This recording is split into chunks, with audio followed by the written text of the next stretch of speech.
بسم الله الرحمن الرحيم لقد كان لكم في رسول الله أسوة حسنة لمن كان يرجو الله واليوم الآخر وذكر الله كثيرا وقال الله تبارك وتعالى يا أيها الذين آمنوا أطيعوا الله ورسوله ولا تولوا عنه وأنتم تسمعون۔ قابل صد احترام معزز سامعین گرامی، اللہ کے نبی محمد کریم صلی اللہ علیہ وآلہ وسلم کو اللہ تعالیٰ نے قیامت تک آنے والے مسلمانوں کے لیے بہترین آئیڈیل اور نمونہ بنا کے مبعوث فرمایا، اور آپ صلی اللہ علیہ وآلہ وسلم کی آمد اور بعثت کے سبب حضرت انسان نے انسانیت کو سیکھا۔ جو شخص اپنے آپ کو مسلمان کہلواتا ہے لیکن اللہ کے نبی صلی اللہ علیہ وآلہ وسلم کی اطاعت فرما برداری سے پہلو تہی اختیار کرتا ہے،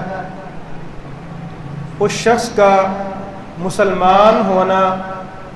اس کو کوئی فائدہ نہ دے سکے گا۔ اسلام اس وقت فائدہ دے گا جب کوئی آدمی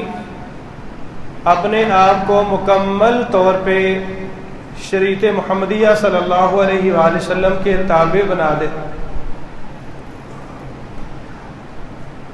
اللہ کے نبی صلی اللہ علیہ وآلہ وسلم کی سنت کی اہمیت کیا ہے، اس کے حوالے سے آج انشاءاللہ ہم ایک حصے میں گفتگو کریں گے۔ اللہ نے صحت اور زندگی دی تو آئندہ جمعہ انشاءاللہ اس موضوع کی تکمیل ہوگی۔ سنت کا اگر عربی لغت کے اعتبار سے معنی دیکھا جائے تو کسی بھی طریقے کو یا کسی بھی راستے کو سنت کہا جاتا ہے، لیکن اگر ہم شرعی اصطلاح میں اس کا معنی دیکھتے ہیں تو شرعی اصطلاح میں سنت سے مراد محمد کریم صلی اللہ علیہ وآلہ وسلم کا طریقہ اور آپ کا منہج اور راستہ، اس کو سنت کہا جاتا ہے۔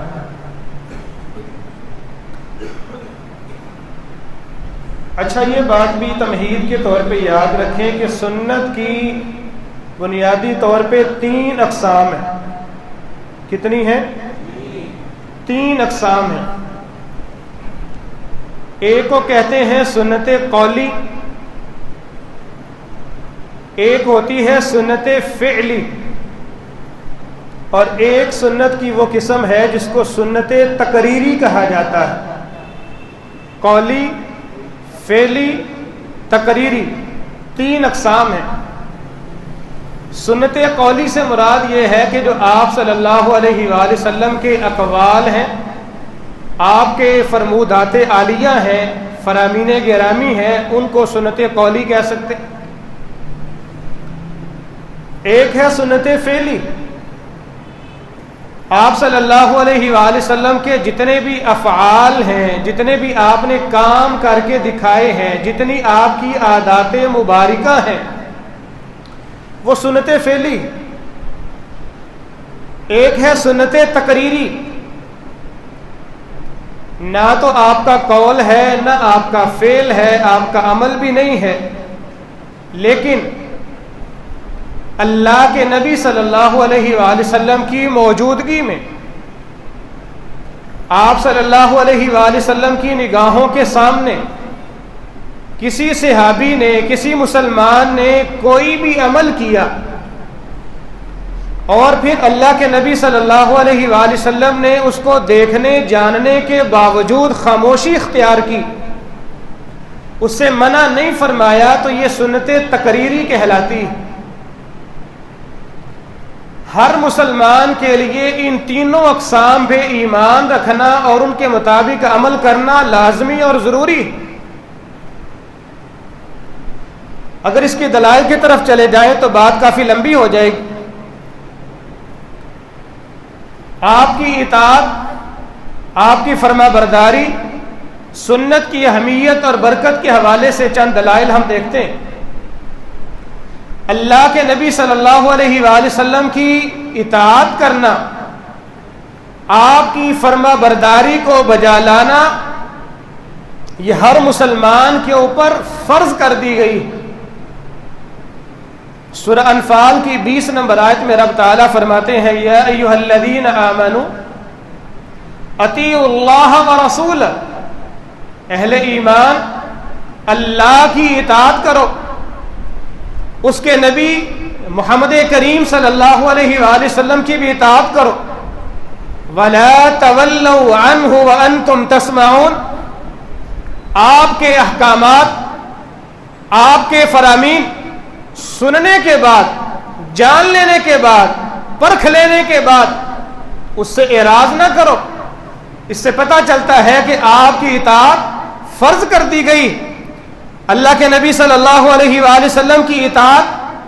آپ کی سنت کے پیچھے چلنا، آپ کے منہج اور مشن کو اپنائے رکھنا، اسی کے اندر دنیا کی کامیابی اور اسی کے اندر آخرت کی کامیابی کا راز مضمر ہے۔ قرآن مجید میں سورہ احزاب کی 71 نمبر آیت میں رب تعالیٰ فرماتے ہیں وَمَن يُطِعِ اللَّهَ وَرَسُولَهُ، جو آدمی اللہ کی اطاعت کرتا ہے، اس کے رسول کی اطاعت کرتا ہے، فَقَدْ فَازَ فَوْزًا عَظِيمًا، حقیقت میں یہ آدمی بہت بڑی کامیابیوں کو اچیو کر لیتا ہے اور حاصل کر لیتا ہے۔ اللہ کے نبی صلی اللہ علیہ وآلہ وسلم کی اطاعت کرنا اللہ کی رحمتوں کو سمیٹنے کا بہت اہم ترین ذریعہ بن جاتا ہے۔ اگر کوئی شخص یہ چاہتا ہے کہ میری زندگی میں اللہ کی رحمتوں کا نزول ہونا شروع ہو جائے، میرے کاروبار میں رحمتوں اور برکتوں کی برکھا برسنے لگ جائے، اس کو چاہیے کہ اپنی زندگی کی مہار محمد کریم صلی اللہ علیہ وآلہ وسلم کے ہاتھوں میں تھما دے اور اللہ کے نبی صلی اللہ علیہ وآلہ وسلم کی زندگی کو اپنے لیے مشعل راہ بنا کر چلنا شروع کر دے، تو وہ دیکھے گا کہ اس کی راتیں بھی دن کے مانند اجالا اور روشن ہو کے چلیں گی۔ اللہ کے نبی صلی اللہ علیہ وآلہ وسلم نے ہمیں سکھلایا، سورہ آل عمران کی 132 نمبر آیت ہے، فرمایا کہ وَأَطِيعُوا اللَّهَ وَالرَّسُولَ، اللہ کی اطاعت کرو، اس کے رسول کی فرما برداری کرو، بغیر کسی شرط کے، بغیر کسی حیل و حجت کے، بغیر کسی کیل و کال کے، چونکہ چنانچہ، اگرچہ مگرچہ، کوئی تعویل نہیں ہے۔ اللہ کی اطاعت غیر مشروط ہے، اس کے رسول کی اطاعت غیر مشروط ہے، عقل مانتی ہے یا نہ مانے، لیکن بندگی اور فرما برداری اس بات کا نام ہے کہ بغیر سوچے اور سمجھے اللہ اور اس کے رسول صلی اللہ علیہ وآلہ وسلم کے احکامات پہ منوان عمل کیا جائے۔ رب تعالیٰ فرماتے ہیں وَأَقِيمُوا الصَّلَاةَ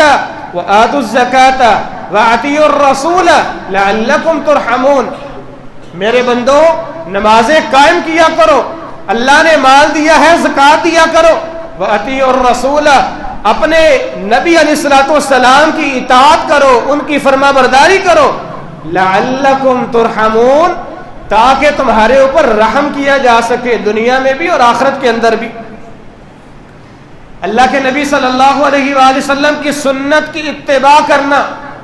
آپ صلی اللہ علیہ وآلہ وسلم کے فرامین کو اپنے لیے حرف آخر سمجھنا، یہ انسان کو گناہوں کی بخشش کا سبب بن جاتا ہے اور اس سے اللہ کی محبت بھی لازم آتی ہے۔ سورہ آل عمران کی 31 نمبر آیت میں خالق و مالک فرماتے ہیں قل، پیارے نبی آپ ان کو فرمائیں کہ تم ویسے تو میری محبت کا بڑا دم بھرتے ہو، ان کنتم تحبون اللہ، اگر تم یہ چاہتے ہو کہ اللہ مجھ سے محبت کرنے لگ جائے، یا اگر تمہاری محبت یہ ہے کہ تم اللہ سے محبت کرتے ہو، تو اللہ سے محبت کا تقاضا یہ ہے فاتبعونی، مجھ محمد صلی اللہ علیہ وآلہ وسلم کی اتباع کرو، ویغفر لکم ذنوبکم، اللہ رب العزت یحببکم، اللہ بھی تم سے محبت کرنے لگ جائے گا۔ میں یہ کہوں کہ میں اللہ سے بڑی محبت کرتا ہوں، ٹھیک ہے، قابل تعریف ہے، لیکن اس میں کوئی کمال نہیں ہے۔ اصل کمال یہ ہے کہ اللہ اپنے عرشوں سے، اپنے آسمانوں سے یہ اعلان فرما دے کہ میں اپنے اس بندے سے محبت کرتا ہوں، میں اپنے نبیوں کو بھی حکم دیتا ہوں، جبریل تجھے بھی حکم دیتا ہوں کہ اس بندے سے محبت کی جائے۔ جبریل جا کے تمام فرشتوں کو حکم دے کہ آسمان کی نورانی مخلوق اللہ اس بندے سے محبت کرتا ہے، مجھے بھی محبت کا حکم دیا گیا ہے، تمام نورانی فرشتے بھی اس بندے سے محبت کریں۔ ثم یوضع له القبول فی الارض، پھر اللہ تعالیٰ آسمان کی مخلوقات کے دلوں میں محبت پیدا کرنے کے بعد ثم یوضع له القبول فی الارض، پھر اہل زمین کے دلوں میں اللہ تعالیٰ اپنے اس بندے کی محبت کو پیدا کر دیتے ہیں۔ یہ اصل میں کامیابی ہے، یہ اصل میں کمال ہے۔ فرمایا کہ یہ کمال تمہیں تب حاصل ہوگا اور اس محبت کی معراج کو تب تم چھو سکتے ہو۔ فاتبعونی، ایک ہی راز ہے کہ میری محمد صلی اللہ علیہ وآلہ وسلم کی اتباع اور پیروی کرنے لگ جاؤ، تمہارے گناہ بھی معاف ہو جائیں گے، اللہ بھی محبت کرے گا، آسمانوں کے فرشتے بھی محبت کریں گے، اور زمین کی تمام تر مخلوقات کے دلوں میں بھی اللہ تعالیٰ تمہاری محبت اور شرف پیدا کر دے گا۔ پیارے بھائیو، اگر ہم یہ چاہتے ہیں کہ میں تو اپنے آپ کو سدھارنا چاہتا ہوں، میں گناہوں کی دلدل سے نکلنا چاہتا ہوں، میں تو یہ چاہتا ہوں کہ یہ فرقہ پرستی کی لعنت سے جان چھوٹے، فرقہ پرستی کو خیر بات کہہ کے میں صراط مستقیم پہ چلنا چاہتا ہوں، ایک ہی حل ہے، پیارے نبی صلی اللہ علیہ وآلہ وسلم کی اطاعت، آپ کی فرما برداری، اور آپ کے فرامین گرامی کو سامنے رکھ کے تحقیقات میں آئیں اور تحقیقات کے میدان میں اتریں۔ قرآن کا یہ فیصلہ ہے، سورہ نور کی 54 نمبر آیت ہے، وَإِن تُطِيعُوهُ تَهْتَدُوا، اگر تم آپ کی اطاعت اپنا لو گے، آپ کی فرما برداری کرو گے، اللہ تمہیں ہدایت عطا فرما دے گا، اور اگر تم پہلے ہی ہدایت کے راستے پہ گامزن ہو، رب تعالیٰ تمہیں صراط مستقیم پہ ثابت قدمی بھی نصیب فرما دے گا۔ اللہ کے نبی صلی اللہ علیہ وآلہ وسلم کی اطاعت اللہ کے انعام یافتہ لوگوں کے اندر انسان کی شمولیت ہو جاتی ہے۔ سورہ نساء کی 69 نمبر آیت میں رب تعالیٰ فرماتے ہیں وَمَن يُطِعِ اللَّهَ وَالرَّسُولَ، جو شخص اللہ کی اطاعت کرتا ہے اس کے لیے لازم ہے کہ اس کے رسول کی بھی اطاعت کرے، کیونکہ اللہ کی اطاعت تب تک مکمل ہوتی ہی نہیں جب تک اس کے رسول کی اطاعت نہ کی جائے۔ فرمایا کہ جو شخص اللہ اور اس کے رسول کی اطاعت کر لیتا ہے، اسی کے مطابق زندگی بسر کرتا ہے، فَأُولَئِكَ مَعَ الَّذِينَ أَنْعَمَ اللَّهُ عَلَيْهِمْ مِنَ النَّبِيِّينَ وَالصِّدِّيقِينَ وَالشُّهَدَاءِ وَالصَّالِحِينَ، رب تعالیٰ مرنے کے بعد ان کو جنت کے اندر انبیاء، شہداء، صدیقین اور اپنے نیک بندوں کی رفاقت اور صحبت نصیب فرمائیں۔ ایک تو جنت کا اعلان ہے،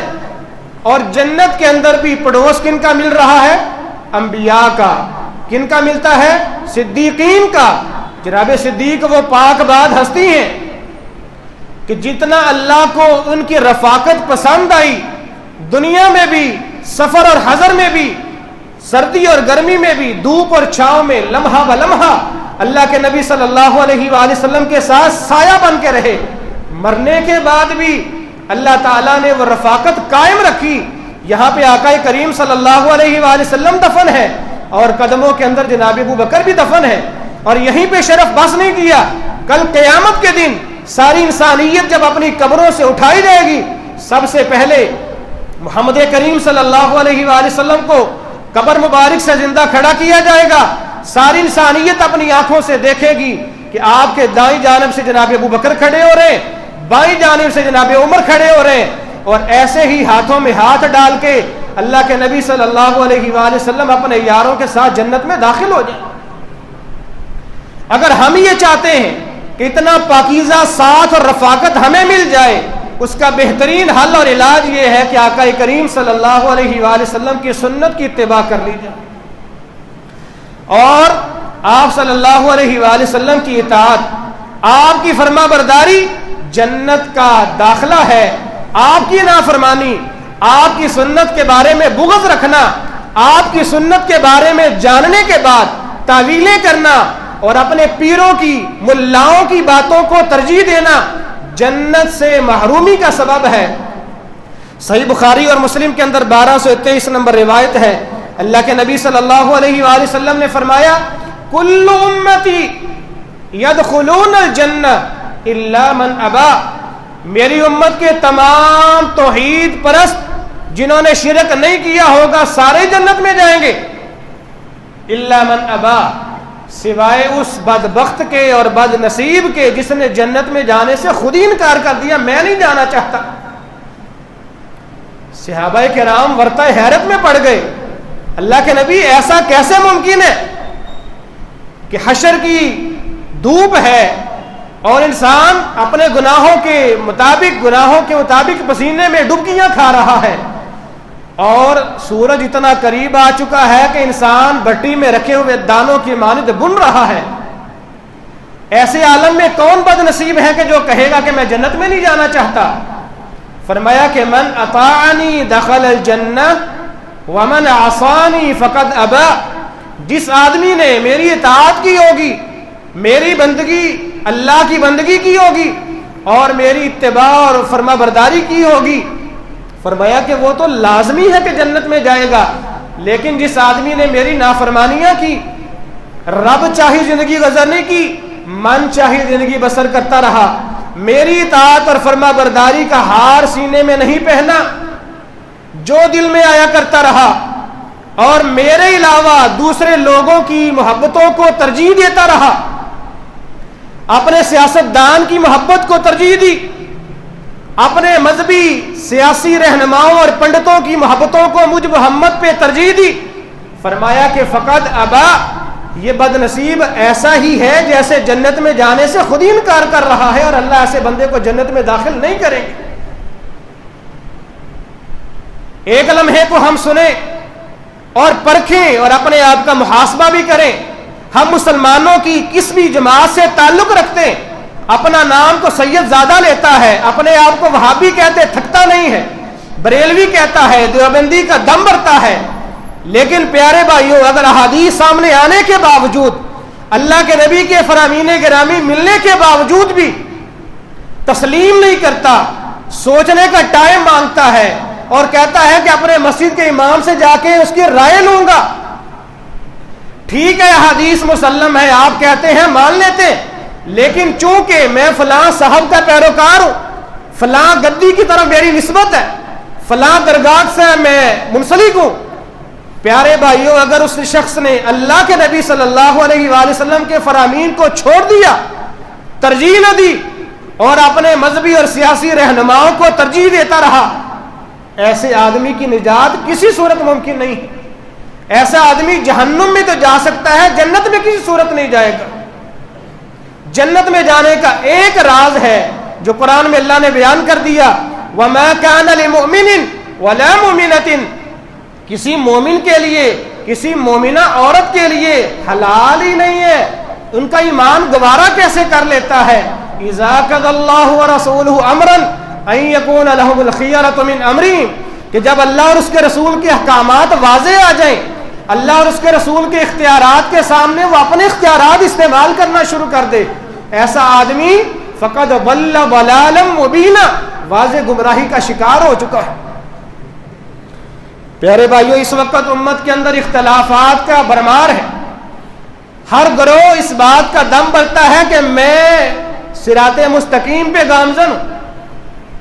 دوسری جماعت گمراہ ہے، میں اور میرے ساتھ چلنے والے سارے لوگ جنت میں جائیں گے۔ اللہ کے نبی صلی اللہ علیہ وآلہ وسلم نے ان حالات میں ہماری رہنمائی کی ہے کہ ہمیں کیا کرنا ہے۔ طویل ایک روایت ہے، جناب عرباض بن ساریہ کہتے ہیں اللہ کے نبی صلی اللہ علیہ وآلہ وسلم نے ہمیں نماز پڑھائی، اپنا چہرہ مبارک گھوم کے ہماری طرف کر لیا اور اتنی عالی شان گفتگو فرمائی، دل ڈر گئے، آنکھوں سے آنسو جاری، اور یوں لگتا ہے کہ جتنی درد کے مارے آپ گفتگو فرماتے ہیں لگتا ہے کہ یہ الوداعی گفتگو ہے، اس کے بعد آپ ہم سے ہم کلام نہیں ہوں گے۔ صحابہ کرام بڑی توجہ سے غور انہماک کے ساتھ آپ کی گفتگو کو سنتے. اللہ کے نبی صلی اللہ علیہ وآلہ وسلم نے فرمایا کہ فَإِنَّهُ مَن يَعِشْ مِنكُم بَعْدِي، میرے صحابہ میرے بعد تم میں سے جو زندہ رہے گا فَسَيَرَىٰ اخْتِلَافًا كَثِيرًا، وہ اپنی زندگی میں مسلمانوں کے درمیان بڑے اختلافات دیکھے گا. ان اختلافات کے دور میں تم نے یہ نہیں کہنا کہ میں فلاں گدی والے کو پکڑ لیتا ہوں، فلاں درگاہ کے ساتھ بیعت کر لیتا ہوں، فلاں میں نے مرشد پکڑ لیا ہے. ہم پہ اعتراض کرنے والوں اور میلاد نہ منانے والوں کو ابلیس کا تانا دینے والوں، ہماری محبت کا یہ دم ہے اور ہماری محبت کی یہ غیرت کی لاج ہے کہ اللہ کے نبی صلی اللہ علیہ وآلہ وسلم کا اپنا ہادی اور مرشد مانا. آپ کے بعد ضرورت ہی نہیں پڑی کسی ہادی اور مرشد کو ماننے کی. اور تیری محبت کا کیا عالم ہے، ہر ہفتے تجھے سچا پیار ہو جاتا ہے، ہر مہینے تو کسی نئی نسبت کی طرف چل پڑتا ہے، اور تجھے اللہ کے نبی صلی اللہ علیہ وآلہ وسلم کی نسبت کافی نہ رہی اور تو نے آپ کے بعد دیگر سہاروں کو تلاش کرنا شروع کر دیا. ابلیس کے تانے پھر بھی ہمیں دیتا ہے، گستاخ اور اولیاء کے منکر پھر بھی ہمیں کہتا ہے، حالانکہ گریبان میں جھانکنے کی آپ کو زیادہ ضرورت ہے. اللہ کے نبی صلی اللہ علیہ وآلہ وسلم نے فرما دیا ان حالات میں فعلیکم بسنتی، اختلافات کے دور میں ادھر ادھر نہیں بھاگنا، میری سنت کو مضبوطی سے پکڑ لیں. وسنت الخلفاء الراشدین المہدیین، میرے خلفاء راشدین کی سنت اور طریقے کو تھام لیں. جس راستے پہ میں نے زندگی گزاری، جس راستے پہ جس منہج پہ میرے خلفاء راشدین زندگی بسر کرتے رہے، جو مسلمان اس طریقے اور رشد و ہدایت کے راستے کو اپنا لے گا میرا ساتھ جنت میں پا لے گا. اور جس آدمی نے ادھر ادھر کی تعویلیں شروع کر دی اور کسی اور راستے پہ نکل گیا فَتَفَرَّقَ بِكُمْ عَنْ سَبِيلِي، یاد رکھیں کہ ادھر ادھر کے راستے تمہیں راہ راست سے بھٹکا دیں گے اور تم سیدھے راستے سے گمراہ ہو جاؤ گے. پیارے بھائیوں، وہ شخص جو زیادہ ثواب حاصل کرنے کا ارادہ رکھتا ہے اور اس کو اپنے تئیں شیطان یہ گمراہ کرتا ہے کہ اللہ کے نبی کی سنتیں، اللہ کے نبی کی فرامین، آپ صلی اللہ علیہ وآلہ وسلم کے طور طریقے ناکافی ہیں، وہ سمجھتا ہے کہ یہ بہت کم ہے، میں ان سے آگے بڑھنا چاہتا ہوں، میں محبت کی آڑ میں ساری حدیں پھلانگ دینا چاہتا ہوں. ان لوگوں کے لیے لمحہ فکریہ ہے. کل قیامت کے دن اللہ کے ہاں وہی عمل قابل قبول ہوگا جو سنت کے مطابق کیا گیا ہوگا. جس نے سنت کی آڑ سے، جس نے محبت کی آڑ میں اطاعت اور فرما برداری کے دائرہ کار کو پھلانگنے کی کوشش کی، گمراہ تصور کیا جائے گا. اس کی وہ عبادات، اس کے وہ جلسے جلوس اور جشن اس کے منہ پہ مار دیے جائیں گے. اللہ کے نبی صلی اللہ علیہ وآلہ وسلم کے 3 ساتھی آپ کے گھر میں تشریف لاتے ہیں، آپ کی ازواج مطہرات میں سے کسی زوجہ محترمہ سے سوال کرتے ہیں، یسألون عن عبادت النبی، اللہ کے نبی صلی اللہ علیہ وآلہ وسلم کی گھریلو عبادت کے بارے میں سوال کرتے ہیں. یہ حدیث سننے سے تعلق رکھتی ہے، سمجھنے سے تعلق رکھتی ہے. اور حدیث کے الفاظ ہے کہ جب ان کو بتا دیا جاتا ہے کہ اللہ کے نبی صلی اللہ علیہ وآلہ وسلم کا گھر کے اندر عبادات کے حوالے سے یہ معمول ہے، بخاری کی روایت ہے کأنہم تقعلوها، گویا کہ انہوں نے وہ ساری باتیں سننے کے بعد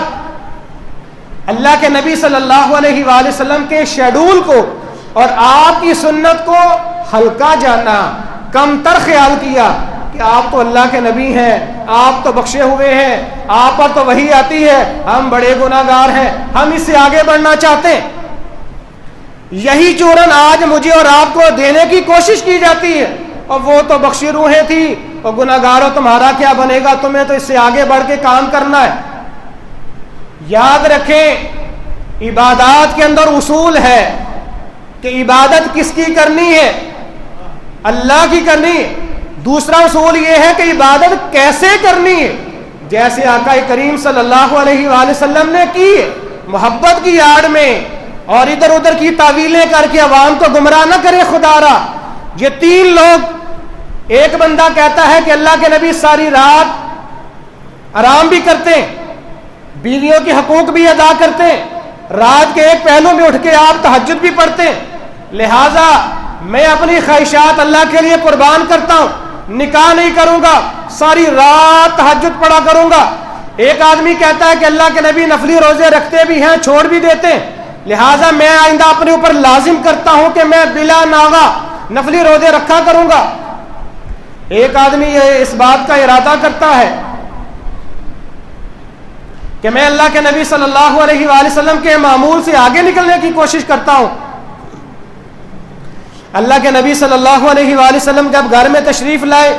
آپ کو بتایا گیا 3 لوگ آئے تھے اور تینوں نے اسی طرح ارادے کا اظہار کیا. اللہ کے نبی صلی اللہ علیہ وآلہ وسلم نے تینوں کو بلایا اور فرمایا کہ انی اتقاکم واخشاکم للہ, میں نے جنت بھی دیکھا ہوں, جہنم بھی اپنی آنکھوں سے دیکھ لی, اللہ کی وحی میرے اوپر نازل ہوتی ہے, اور تم سے زیادہ پاکیزہ دل اللہ نے مجھے دیا ہے, میں اللہ سے زیادہ ڈرتا ہوں, اللہ کی خشیت و تقوی میرے اندر زیادہ ہے. من عامل عملا, جس بندے نے کوئی ایسا کام کیا لیس علیہ امرنا, جو میں نے نہیں کیا, نہ میں نے کرنے کا حکم دیا, فہو رد, اس کا وہ کام دنیا میں بھی رد ہے اور آخرت کے اندر بھی اس کے منہ پہ مار دیا جائے گا. یہیں پہ بس نہیں ہے, جابر بن عبداللہ رضی اللہ تعالیٰ عنہ بیان کرتے ہیں اللہ کے نبی صلی اللہ علیہ وآلہ وسلم فتح مکہ کے سال ایک سفر پہ روانہ ہوتے ہیں, کسی غزوہ لڑنے کے لیے جا رہے ہیں, رمضان کا مہینہ ہے, فردی روزے رکھے ہوئے ہیں, حتی بلغ قراء الغمیم, قراء الغمیم ایک جگہ کا نام ہے, وہاں پہ پہنچے. اللہ کے نبی صلی اللہ علیہ وآلہ وسلم نے محسوس کیا جہاد کے لیے جا رہے ہیں, روزے بھی فردی ہیں, رمضان کا مہینہ ہے, بھوک اور پیاس کی وجہ سے صحابہ کے اندر کمزوری پیدا نہ ہو جائے, کہیں ایسا نہ ہو کہ میدان جہاد میں کسی قسم کے نقصان کا سامنا اٹھانا پڑ جائے. یہ بھی ذرا سنیے گا, اللہ کے نبی صلی اللہ علیہ وآلہ وسلم نے برتن پکڑا, صحابہ کے سامنے بلند جگہ پہ کھڑے ہو گئے, کوئی کچھ نہیں کہا, اپنا عمل پیش کر دیا. اللہ کے نبی صلی اللہ علیہ وآلہ وسلم نے پانی کا گلاس پکڑا, صحابہ کے سامنے پانی پی لیا. بتانا یہ مقصد تھا کہ میرے صحابہ جہاد کے لیے جا رہے ہیں, جسم میں توانائی کا ہونا لازمی اور ضروری ہے, یہ بھی عبادت ہے. اللہ کے نبی صلی اللہ علیہ وآلہ وسلم نے کوئی بات نہیں کی, کوئی بات نہیں کی, آپ نے پانی پی لیا. کئی ایک صحابہ کرام نے آپ کو دیکھ کے پانی پی لیا, روزہ افطار کر لیا. کئی صحابہ نے اپنے تئیں یہ خیال کیا کہ ہم ابھی روزہ نبھا سکتے ہیں, شام تک ہمیں کوئی بھوک پیاس پریشان نہیں کرے گی, جہاد بھی کر سکتے ہیں. اللہ کے نبی صلی اللہ علیہ وآلہ وسلم کو بعد میں اطلاع دی گئی کہ اللہ کے نبی صلی اللہ علیہ وآلہ وسلم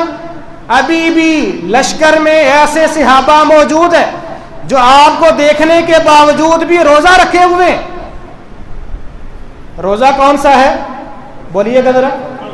فرضی روزہ ہے, رمضان کا مہینہ ہے. ساتھ کس کے جا رہے ہیں؟